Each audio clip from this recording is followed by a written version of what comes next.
Hello friends, स्वागत है आप सभी का अपने चैनल एग्ज़ाम रेडी एकेडमी में।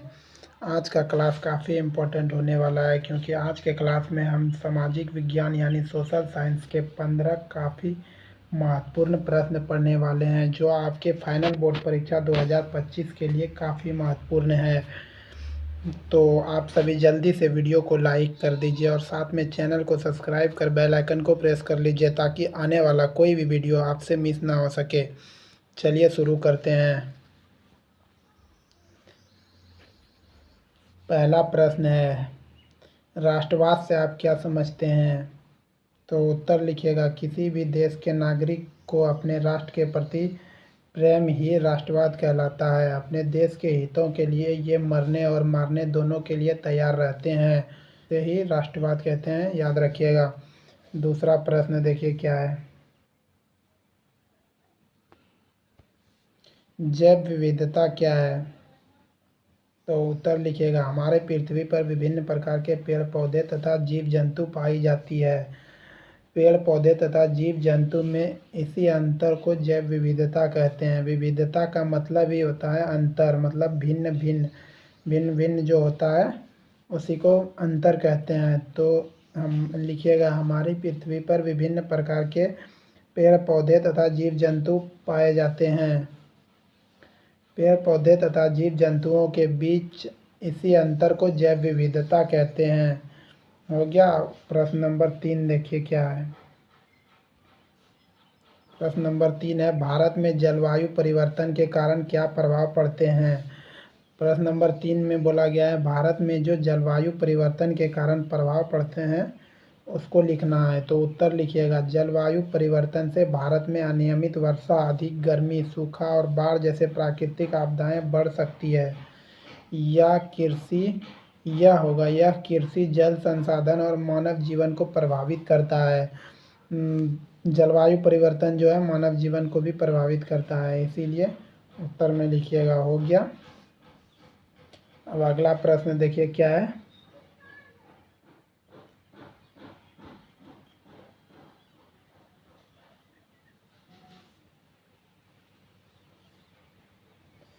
प्रश्न नंबर 4, भारत में महिला सशक्तिकरण के लिए क्या कदम उठाए गए हैं?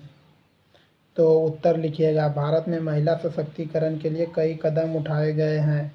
पहला लिखिएगा, मूलभूत शिक्षा का अधिकार, महिला शिक्षा को बढ़ावा देने के लिए योजनाएं लागू की गई थी। दूसरा पॉइंट में लिखिएगा, कानूनी सुधार, महिलाओं के खिलाफ हिंसा रोकने के लिए कानून बनाए गए थे। तीसरा पॉइंट लिखिएगा, महिला आरक्षण, पंचायतों और नगर निकायों में महिलाओं के लिए आरक्षण दिया गया। इतना ही 3 पॉइंट लिख दीजिएगा, काफ़ी है। अगला प्रश्न देखिए क्या है, प्रति व्यक्ति आय क्या होती है? प्रति व्यक्ति आय किसे कहते हैं उसका डिफिनेशन लिखना है। तो उत्तर में लिखिएगा, देश की कुल आय को कुल जनसंख्या से भाग देने पर हमें प्रति व्यक्ति आय प्राप्त होती है। यह देश की कुल आय और कुल जनसंख्या का अनुपात होता है। हो गया। प्रश्न नंबर 5 हो गया। अगला प्रश्न देखिए, सभी प्रश्न काफ़ी इम्पोर्टेंट है परीक्षा के दृष्टिकोण से, आप लोग पढ़ लीजिएगा। छठा प्रश्न देखिए, लोकतांत्रिक सरकार में सत्ता की साझेदारी क्यों जरूरी है? लोकतांत्रिक सरकार जो है उसमें सत्ता की साझेदारी क्यों जरूरी है उसके बारे में लिखना है। तो उत्तर में लिखिएगा, सत्ता का बंटवारा होने से विभिन्न सामाजिक समूहों के बीच टकराव का अंदेशा कम हो जाता है क्योंकि सत्ता में सभी की भागीदारी हो जाती है। क्योंकि सामाजिक टकराव आगे बढ़कर अक्सर हिंसा और राजनीतिक अस्थिरता का रूप ले लेती है, इसीलिए सत्ता में हिस्सा दे देना राजनीतिक व्यवस्था के लिए बहुत अच्छा होता है। इतना आपको उत्तर में लिख देना है। लोकतांत्रिक सरकार में सत्ता की साझेदारी क्यों जरूरी है उसके बारे में था। हो गया। अब अगला देखते हैं, अगला प्रश्न क्या है। प्रश्न नंबर 7, चावल की खेती के लिए उपयुक्त भौगोलिक परिस्थितियों का वर्णन करें। चावल की खेती जो होती है उसके लिए भौगोलिक परिस्थिति कैसी होनी चाहिए उसी के बारे में बताना है, उसी का वर्णन करना है। तो उत्तर में लिखिएगा, चावल की खेती के लिए उपयुक्त भौगोलिक परिस्थितियां निम्नलिखित है। एक नंबर दे के लिखिएगा, चावल के लिए उष्ण और आर्द्र जलवायु बहुत अनुकूल है। दूसरा पॉइंट में लिखिएगा, चावल की खेती के लिए 100 से 180 सेंटीमीटर वार्षिक वर्षा की आवश्यकता होती है। यहाँ टाइपिंग मिस्टेक है, यहाँ होगा आवश्यकता होती है। ये जो 100 से 180 है, किसी किसी किताब में 200 भी लिखा होता है, तो उससे कोई दिक्कत नहीं है, आप 100 से 200 भी लिख सकते हैं या 180 भी लिख सकते हैं। अगला पॉइंट में लिखिएगा, चावल की खेती के लिए 20 डिग्री सेल्सियस से 35 डिग्री सेल्सियस के बीच तापमान उपयुक्त होता है। चावल की खेती के लिए जो तापमान की ज़रूरत पड़ती है 20 डिग्री सेल्सियस से ऊपर और 35 डिग्री सेल्सियस के नीचे की आवश्यकता होती है। और चौथा पॉइंट में लिखिएगा, दोमट उपजाऊ मिट्टी जिसमें काफ़ी समय तक पानी इकट्ठा रह सके इस फसल के लिए बहुत उपयोगी है। भूमि समतल होनी चाहिए। नदी, घाटियाँ और डेल्टाई प्रदेश में पाई जाने वाली जलोढ़ मिट्टी चावल के लिए आदर्श होती है। जलोढ़ मिट्टी जो होती है चावल के लिए आदर्श मानी जाती है, इसीलिए चावल अधिकतर पश्चिम बंगाल, उत्तर प्रदेश, पंजाब और हरियाणा के क्षेत्र में खूब लगता है। हो गया, 5 पॉइंट लिख देना है, यहीं तक लिखना। अब अगला प्रश्न देखिए क्या है, प्रश्न नंबर 8। प्रश्न नंबर 8 है, सड़क परिवहन के किन्हीं 3 गुणों को बताइए। सड़क परिवहन जो है उसके 3 विशेषता यानी गुण के बारे में लिखना है, लाभ।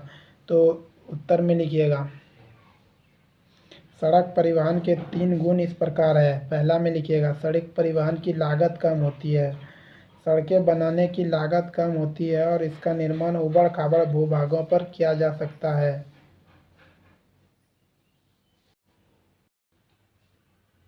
दूसरा पॉइंट में लिखिएगा, मतलब लागत कम होता है। दूसरा पॉइंट में लिखिएगा, सड़क परिवहन की पहुंच सबसे दूर दराज के इलाकों तक होती है जहां तक रेल, हवाई जहाज या जल परिवहन की सुविधा नहीं होती है। तीसरा पॉइंट में लिखिएगा, सड़क परिवहन से घर घर सेवाएं मिलती है। सही बात है कि मतलब जब देखिए सड़क परिवहन नहीं होता तो आपके घर जो पार्सल पहुंचाने के लिए होता है वो कैसे आता। तो इसीलिए सड़क परिवहन से घर घर सामान और सेवाएं पहुंचाई जा सकती है। कोई ट्रेन से तो आपके घर सामान पहुंचाने आएगा नहीं। चौथा में लिखिएगा, सड़क परिवहन 24 घंटे उपलब्ध होता है। सड़क जो है 24 घंटे के लिए उपलब्ध रहता है। आप ट्रेन में जाइएगा आपको वेट करना पड़ेगा, बट आप सड़क में आपको वेट नहीं करना पड़ेगा। अगला प्रश्न देखिए क्या है, औद्योगिक क्रांति सर्वप्रथम कब और कहाँ प्रारंभ हुई थी। तो उत्तर में लिखिएगा, औद्योगिक क्रांति पहली बार 18वीं सदी के आखिर में और 19वीं सदी के शुरुआत में इंग्लैंड में प्रारंभ हुई थी। औद्योगिक क्रांति का शुरुआत जो है 18वीं सदी के आखिर मतलब अंतिम ख़त्म होने वाला था उस वक्त, और 19वीं सदी के शुरुआत में इंग्लैंड में हुई थी। ये प्रश्न आपको ऑब्जेक्टिव में भी पूछा जाता है कि औद्योगिक क्रांति का शुरुआत किस देश में हुई थी। तो उत्तर में लिख दीजिएगा इंग्लैंड में। अब अगस्त नंबर 10, लौह खनिज तथा अलौह खनिज में अंतर स्पष्ट करें। तो उत्तर लिखिएगा, लौह खनिज तथा अलौह खनिज में अंतर इस प्रकार है। पहले लौह खनिज देखिए लिखिएगा, लौह खनिज में कठोरता पाई जाती है। दूसरा पॉइंट में लिखिएगा, लौह खनिज प्रायः भूरे रंग का होता है। उदाहरण, तीसरा पॉइंट में उदाहरण देखिए लिखिएगा, लोहा, मैग्नीज, बॉक्साइड आदि लौह खनिज के उदाहरण है। अब उसके बाद अलौह खनिज में लिखिएगा, अलौह खनिज में कठोरता नहीं पाई जाती है। अलौह खनिज कई रंगों में होता है। उसके बाद तीसरा पॉइंट में लिखिएगा, उदाहरण, जस्ता, सीसा, अभ्रक आदि अलौह खनिज के उदाहरण है। अगला देखिए प्रश्न है, प्रश्न नंबर 11, स्पिनिंग जेनी क्या था, इसका आविष्कार किसने किया था। स्पिनिंग जेनी क्या था उसके बारे में लिखना है और उसका आविष्कार किसने किया था उसको लिखना है। तो उत्तर में लिखिएगा, स्पिनिंग जेनी कपास के रेशे से सूत काटने की मशीन थी। इस मशीन द्वारा अकेला कारीगर अनेक पूर्णियाँ बना सकता था और एक ही समय में कई धागे काट सकता था। स्पिनिंग जेनी का आविष्कार 1764 ईस्वी में जेम्स हार्ग्रीव्स ने किया था। लिख दीजिएगा, अगला प्रश्न देखिए, प्रश्न नंबर 12 क्या है। बहुउद्देशीय नदी परियोजनाओं से होने वाले दो हानियों के बारे में लिखें। बहुउद्देशीय नदी परियोजना से जो दो हानि है उसके बारे में लिखना, हानि के बारे में लिखना। उत्तर लिखिएगा, बहुउद्देशीय नदी परियोजना से होने वाले हानियाँ इस प्रकार है। पहला लिखिएगा, नदियों के प्राकृतिक बहाव में बाधा पड़ती है, पहला पॉइंट में। दूसरा पॉइंट में लिखिएगा, बाढ़ के मैदान में जलाशय बनने से वहाँ की वनस्पति नष्ट हो जाती है और उपजाऊ मिट्टी जलाशय में चली जाती है। तीसरा पॉइंट लिखिएगा, बांधों के कारण वहाँ की अस्थायी निवासियों की आजीविका छीन जाती है। अगला प्रश्न देखिएगा, प्रश्न नंबर 13, सहकारिता से आप लोग क्या समझते हैं। तो उत्तर में लिखिएगा, सहकारिता शब्द का अर्थ होता है मिलजुल कर काम करना। यह एक ऐसा संगठन है जिसके द्वारा दो या दो से अधिक व्यक्ति आपस में मिलजुल कर आर्थिक उद्देश्य की पूर्ति के लिए कार्य करते हैं। ऐसे संगठन को सहकारिता कहते हैं। मतलब अगर 5 आदमी हैं, पाँचों आदमी हफ्ता में 1,000 रुपया जमा करेगा तो 5,000 रुपया हो जाएगा एक हफ्ता में, और एक महीना में 20,000 रुपया हो जाएगा, 20,000। और इन पाँचों में से जिसको आर्थिक ज़रूरत पड़ेगा ये 20,000 वो लेके काम कर लेंगे और फिर उसका बाद में धीरे धीरे करके वापस कर देंगे। इसी को सहकारिता कहते हैं। समझ गए। अगला प्रश्न देखिए क्या है, प्रश्न नंबर 14,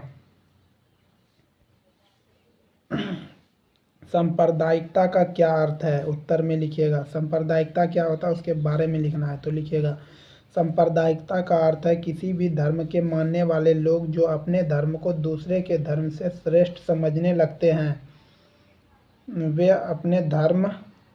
वे धर्म के आधार पर समाज, पैराग्राफ चेंज करके लिखिएगा, वे धर्म के आधार पर समाज तथा देश को बांटने का प्रयास करते हैं, उसे ही सांप्रदायिकता कहते हैं। अगला प्रश्न देखिए क्या है, आज का आखिरी प्रश्न, प्रश्न नंबर 15, किसानों को साख अथवा ऋण की आवश्यकता क्यों होती है। साख का अर्थ होता है कर्ज और ऋण का भी अर्थ होता है कर्ज। तो उत्तर लिखिएगा, किसानों को कृषि कार्य करने हेतु उन्नत किस्म के बीज, खाद, मजदूरी चुकाने आदि के लिए साख अथवा ऋण की आवश्यकता होती है। तो आज के लिए इतना ही। आप लोग सभी प्रश्न इम्पोर्टेंट है, आप लोग सभी प्रश्नों को पढ़ लें एक बार अच्छे से। और बहुत जल्द हम सोशल साइंस के ऑब्जेक्टिव प्रश्न लेके आने वाले हैं इसी चैनल पे। तो चैनल को सब्सक्राइब कर बेल आइकन प्रेस कर लीजिएगा ताकि आने वाला कोई भी वीडियो मिस ना हो।